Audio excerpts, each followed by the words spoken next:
Bismillahirrahmanirrahim. Assalamualaikum warahmatullahi wabarakatuh. Alhamdulillah, salatu wassalamu ala rasulillah Sayyidina Muhammadin. Allahumma salli wa sallim wa barik alaihi Ibni Abdillah wa ala alihi wa sahbihi wa mawalah wa man tabi'ahu ila yaumil qiyamah wa la hawla wa la quwwata illa billahi amma ba'd. Rabbi shrah li sadri wa yassir li amri wahlul 'uqdatam min lisani yafqahu qawli. Subhanaka la ilma lana illa ma 'allamtana innaka antal alimul hakim. Hadirin jamaah zuhur Masjid Raya Al-Azam yang mudah-mudahan dirahmati oleh Allah Subhanahu wa taala. Amin amin Allahumma amin. Alhamdulillah, baru saja kita selesai mengerjakan ibadah salat zuhur. Mudah-mudahan apapun ibadah kita diterima oleh Allah Subhanahu wa taala. Dan mari sama-sama kita niati iktikaf kita dalam beberapa waktu ke depan dengan niatan thalabul ilm. Pada Rabu minggu yang lalu kita membahas tentang beda gerakan teknis laki-laki dan perempuan dalam salat. Sekarang kita akan membahas tentang hal-hal yang membatalkan sholat. Batal itu apa? Batal itu rusak. Dalam bahasa hukum, batal itu tidak sah. Kalau tidak sah berarti tidak berlaku. Kalau tidak berlaku berarti harus diulangi lagi. Apa kriteria batal sholat? Batal itu kalau kriterianya secara fikih sederhana. Ada mustifa'is syuruti wal arkan, tidak memenuhi syarat dan rukun, batal. Jadi kalau syaratnya tidak terpenuhi, rukunnya ada yang ditinggal, batal. Tambahan yang kedua yang bikin batal itu wujudul mani', adanya penghalang keabsahan. Dua macam saja. Tidak memenuhi syarat, tidak memenuhi rukun, ada penghalang, maka secara ringkas kita katakan bahwa pekerjaan itu batal. Misalnya sholat zuhur dilakukan jam 10 pagi misalnya. Itu TMS, itu tidak memenuhi syarat itu. Karena syaratnya sholat masuk waktu. Waktu zuhur tergelincir matahari. Jadi kalau ada orang sholat, kecuali jamaah takdim nantinya, kalau ada orang sholat belum masuk waktunya, itu sudah batal sejak dari awal, batal sejak dari awal. Atau ada wujudul mani', ada penghalang, perempuan tengah-tengah sholat tiba-tiba menstruasi, datang bulan. Bisa jadi dia sudah wudu, sudah memenuhi syarat, sudah melakukan rukun, tapi datang bulan itu akan dianggap sebagai penghalang. Ada penghalang itu menyebabkan ibadahnya dianggap tidak sah. Tidak sah itu tidak identik dengan tidak diterima, beda. Bahasan kita fikih, kalau fikih itu pol-polan hanya bahas sah tidak sah. Nggak ada bahasan diterima atau tidak diterima.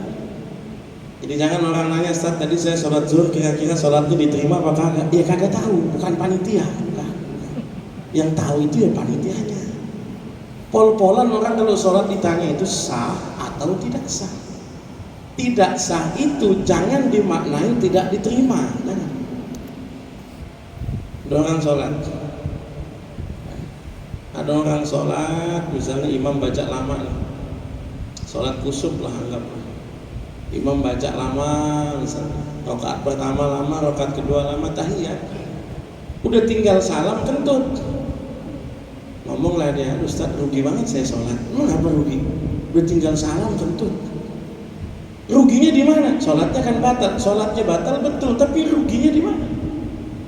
Kan nggak diterima. Siapa yang ngomong soal diterima atau tidak? Nggak ada yang tahu, nggak ada yang tahu. Bisa jadi mungkin sebagai sholat tidak diterima, tapi sebagai ruku diterima, sebagai sujud diterima, sebagai bacaan Quran diterima. Jadi nggak ada kaitannya antara sah dengan diterima, antara batal dengan tidak diterima. Jadi kalau fikih kita jawabnya tadi sholat zuhur gimana? Sah, bisa. Nggak bisa kita ngomong tadi sholatnya gimana? Diterima? Nggak bisa. Kalau nggak diterima gimana? Ya kalau nggak diterima udah biasa, santai aja. Gak usah dipikir. Oh, kita sudah melakukan kewajiban sesuai dengan syarat dan rukun. Ada 11 hal yang membatalkan sholat. Walladzi yubtilus sholata ahada asyara. Yang paling pertama al-kalamul amdu. Orang sholatnya batal kalau ngomong dengan sengaja. Ngomong, atau kan ngomong. Orang sholat nggak boleh ngomong. Walaupun kita baca ayat, kalau niatannya berbicara atau berkomunikasi, itu bisa batal sholatnya, itu bisa batal. Ada orang lagi sholat, tiba-tiba Quran jatuh di depan orang namanya Yahya, sama-sama santri ini paham bahasa Arab. Ujung-ujung baca ya Yahya khudil kitab biquwah.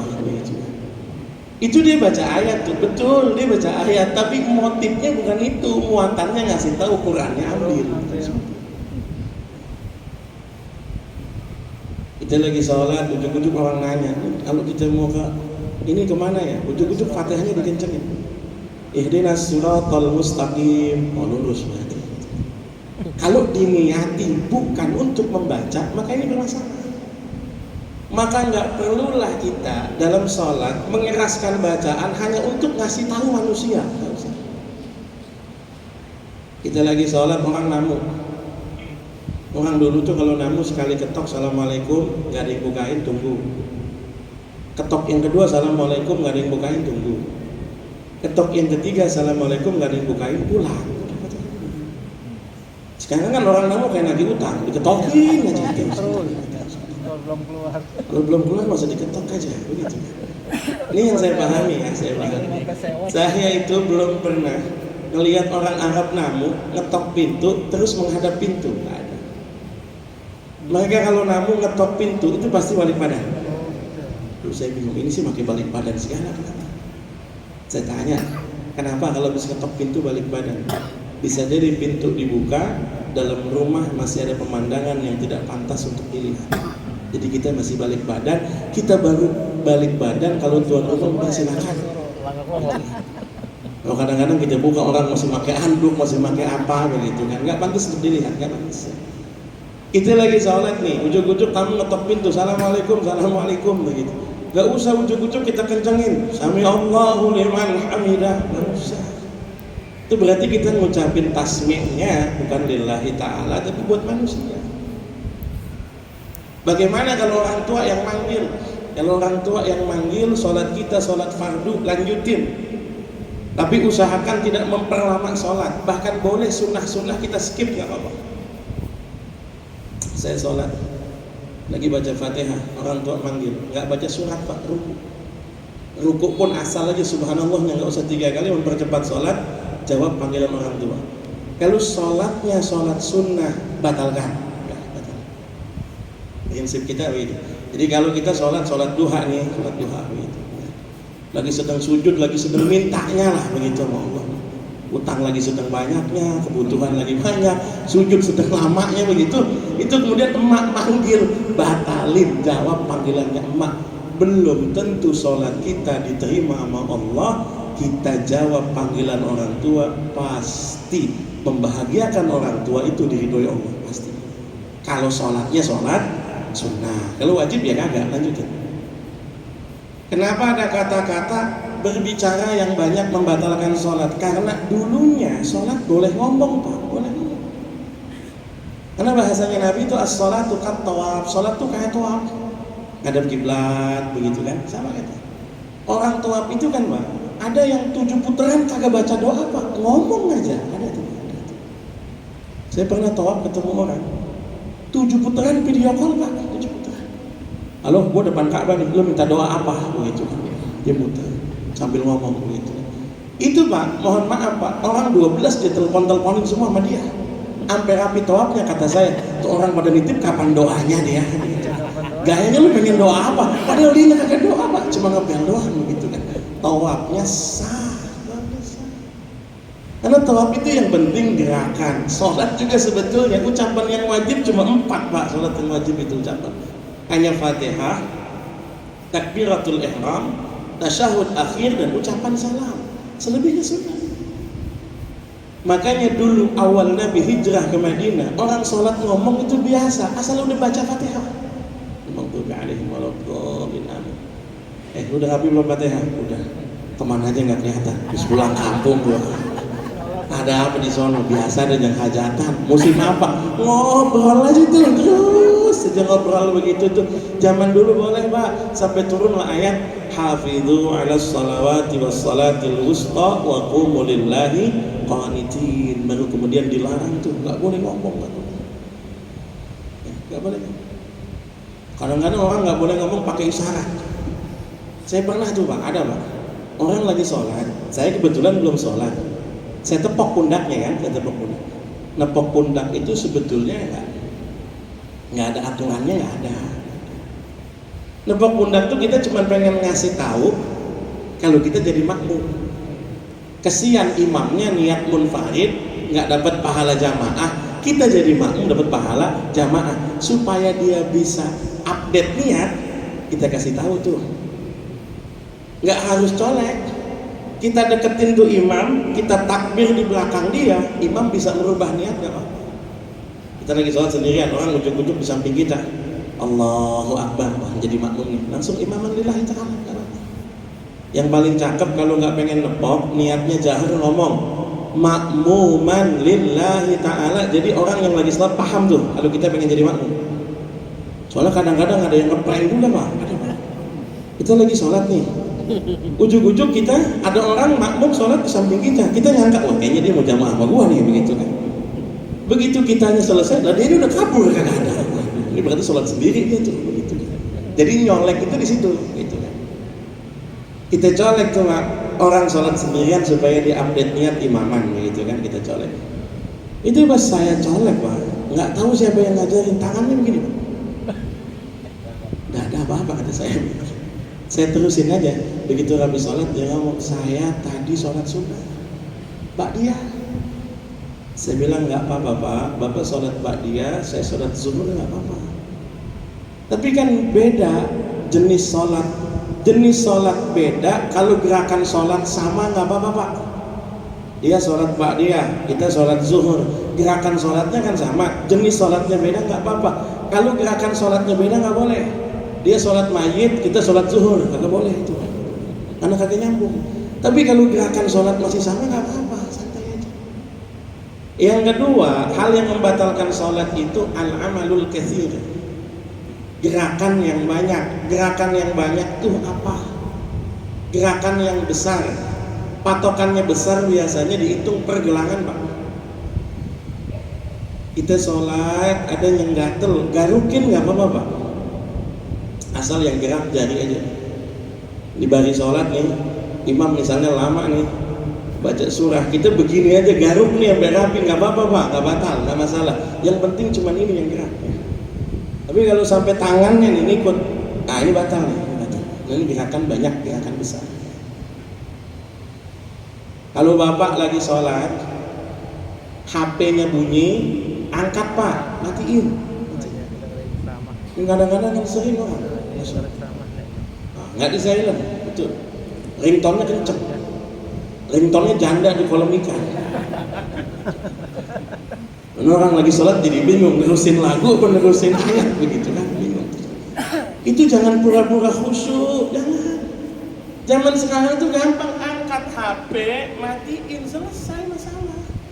Boleh begitu kita ngangkat HP, boleh. Itu bukan gerakan yang banyak, gerakan ringan. Bisa kita ambil HP-nya, kita matiin, bisa. Jangan pura-pura kita khusyuk. Yakin Pak nggak khusyuk, gitu aja orang kita yang samping-sampingnya nggak khusyuk ya. Jadi kita menjaga sholat kita jaga sholat orang lain. Termasuk gerakan yang besar itu melangkah. Kalau di depan ada yang kosong begitu, kita kan ngisi sop yang depan. Nggak apa-apa kita melangkah, nggak apa-apa jangan lebih dari 3 langkah. 2 langkah diam, 2 langkah diam, 2 langkah diam, itu nggak apa-apa kalau sama. Jangan mentang-mentang dari ujung udah nyelonong ngajak ke depan, kalau itu batal, kalau itu. Jadi 2 langkah, patokannya 2 langkah, 2 langkah. Bisa 1 langkah batal kalau gerakannya ekstrim, bisa. Kan 3 langkah misalnya, satu gerakan batal kalau ekstrim bisa, sholat salto, batal itu. Jadi patokannya adalah 3 gerakan besar berturut-turut. Kalau tidak berturut-turut nggak apa-apa, ini masalah. Maka orang sholat, ini penting juga kadang-kadang, misalnya dia lakzon, sholat tarawehnya baca 1 juz, makmumnya nggak hafal. Di sebagian masjid besar kadang ada running text-nya tuh dibaca sesuai dengan apa yang dibaca sama imam. Berarti kedua ada operatornya ada sholat, berarti kan begitu ya.